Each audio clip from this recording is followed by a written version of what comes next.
हाय दोस्तों, BR lecture classes में आपका स्वागत है। आज हम आपके लिए हिंदी का कुछ मोस्ट इम्पॉर्टेंट क्वेश्चन लेके आए हैं। तो चलिए शुरू करते हैं। आज का हमारा पहला क्वेश्चन है, जल्दी में कौन सा समास है? कर्मधारय, तत्पुरुष, अव्ययी भाव, द्वंद्व। तो बताइए दोस्तों, इसमें कौन सा समास है?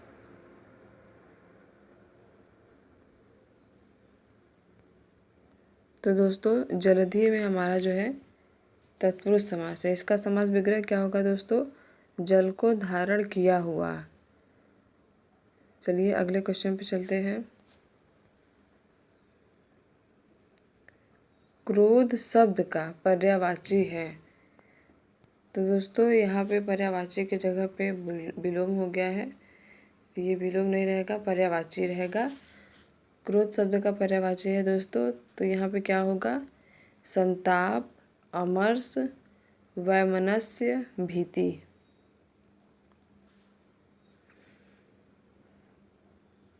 तो दोस्तों, क्रोध का पर्यायवाची क्या होगा दोस्तों? अमर्ष होगा।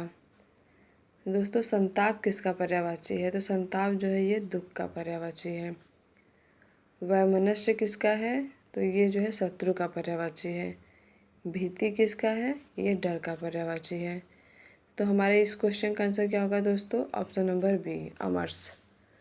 चलिए अगले क्वेश्चन पे चलते हैं।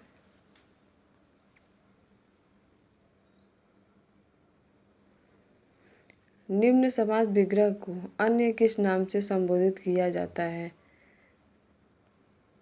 पद्म आसन है जिसका। पार्वती, सरस्वती, लक्ष्मी, शंकर।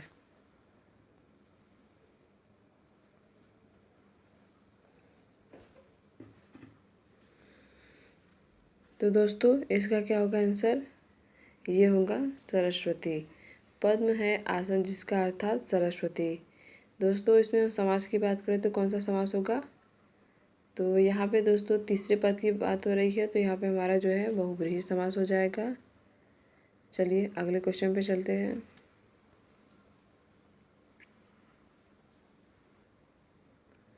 निम्न अवगाहन शब्द का पर्यायवाची शब्द है। स्वागत करना, आसन, जाना, छानबीन। तो दोस्तों बताइए, अवगाहन शब्द का समानार्थी शब्द कौन सा है इसमें?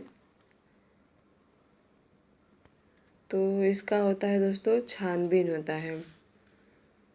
हमारे क्वेश्चन का आंसर क्या होगा दोस्तों? Option number D. चलिए आगे चलते हैं अगले क्वेश्चन पे।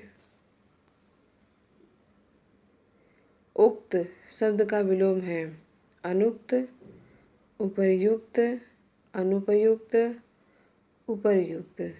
तो बताइए दोस्तों, उक्त का विलोम क्या होगा?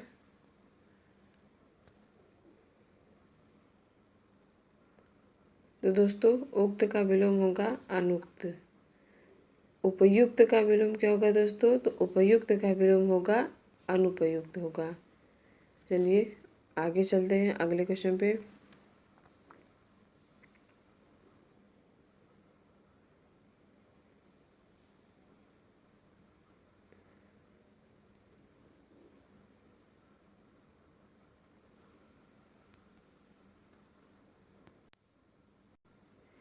निम्न में पूर्ववर्ती का विलोम शब्द है पूर्वज, परव्रत, पूर्वव्रत, परवर्ती। तो दोस्तों, पूर्ववर्ती का विलोम क्या हो जाएगा? ये हो जाएगा हमारा परवर्ती। चलिए अगले क्वेश्चन पे चलते हैं।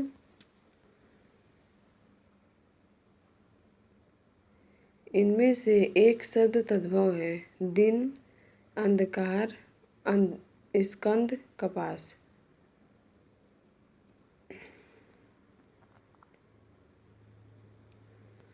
तो दोस्तों, यहाँ पे हमारा कौन सा है तद्भव शब्द? तो वो है कपास। कपास का तत्सम क्या होगा दोस्तों? तो वो होगा करपास होगा। चलिए अगले क्वेश्चन पे चलते हैं।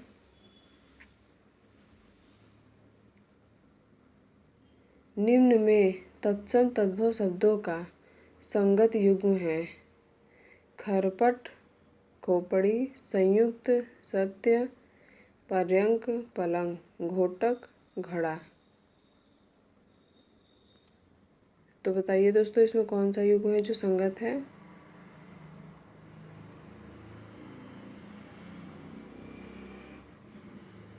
तो हमारा कौन सा सही होगा, ऑप्शन नंबर सी, पर्यंक का क्या हो जाएगा दोस्तों, पलंग हो जाएगा। चलिए अगले क्वेश्चन पे चलते हैं।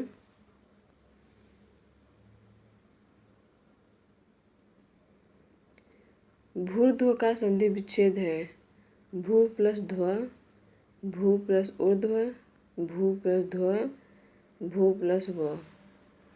तो भू का संधि विच्छेद क्या होगा दोस्तों, तो ये होगा हमारा ऑप्शन नंबर बी, भू प्लस ऊर्ध्व। चलिए अगले क्वेश्चन पे चलते हैं। नीरस में संधि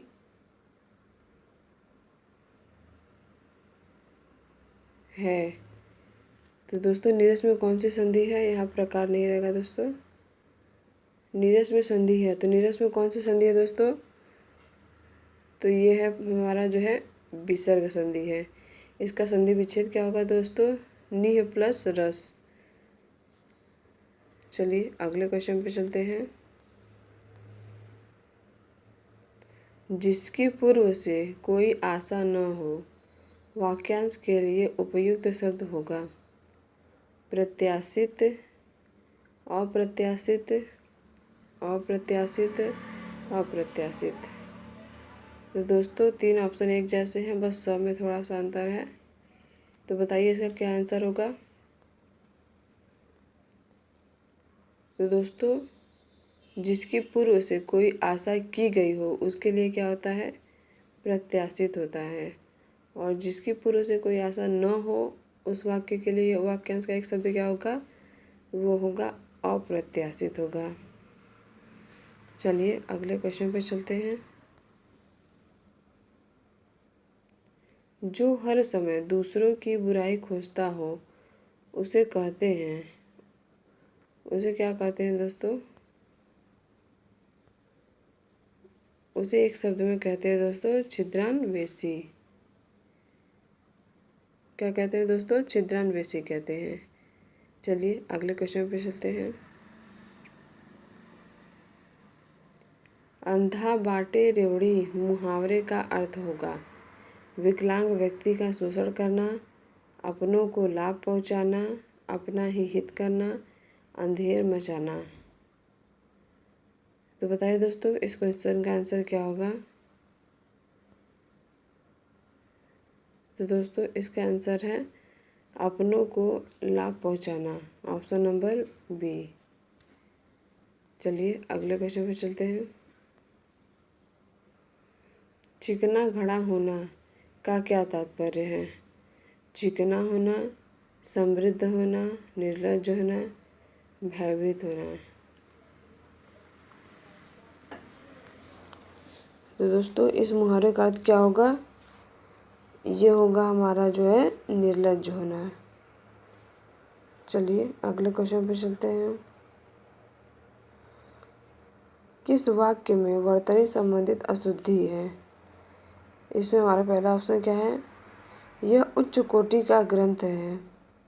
अगला, बच्चों को मेरा आशीर्वाद देना। मैं आपसे क्षमा चाहता हूँ, यह पत्र गोपनीय है। तो बताइए दोस्तों इसमें कौन सा जो वर्तनी संबंधित अशुद्ध है। तो दोस्तों यहाँ पर हम ऑप्शन नंबर बी की बात करें तो देखिए, बच्चों को मेरा आशीर्वाद देना, यहाँ पे आशीर्वाद जो है ये गलत तरीके से लिखा गया। तो ये इस प्रकार हमारा कौन सा वाक्य जो है शुद्ध होगा, ऑप्शन नंबर बी। चलिए अगले क्वेश्चन पे चलते हैं। निम्न में से कौन सा शब्द पुल्लिंग है, भवदीया, दिव्या, साध्वी, संचालक। कौन सा दोस्तों जो पुल्लिंग है इसमें, तो इसमें पुल्लिंग क्या है, संचालक है। इसका स्त्रीलिंग क्या होगा दोस्तों, संचालिका होगा। चलिए अगले क्वेश्चन पे चलते हैं। मैं प्रतिदिन दूध पीता हूँ वाक्य में रेखांकित पद में कारक है करण, कर्म, संप्रदान, संबंध। तो बताएं दोस्तों इसमें कौन सा कारक चिन्ह है।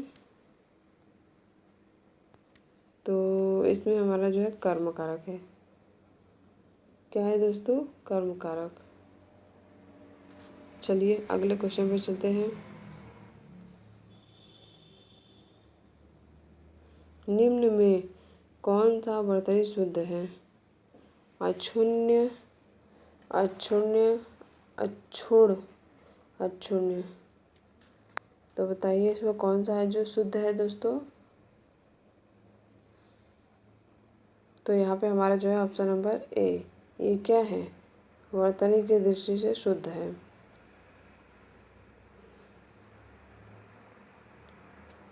चलिए अगले क्वेश्चन पे चलते हैं। इन नामों में किसकी वर्तनी अशुद्ध है? तो दोस्तों इसका आंसर आप हमें कमेंट बॉक्स में बताइए कि इसमें कौन सा वाक्य जो है शुद्ध है, कौन सा अशुद्ध है।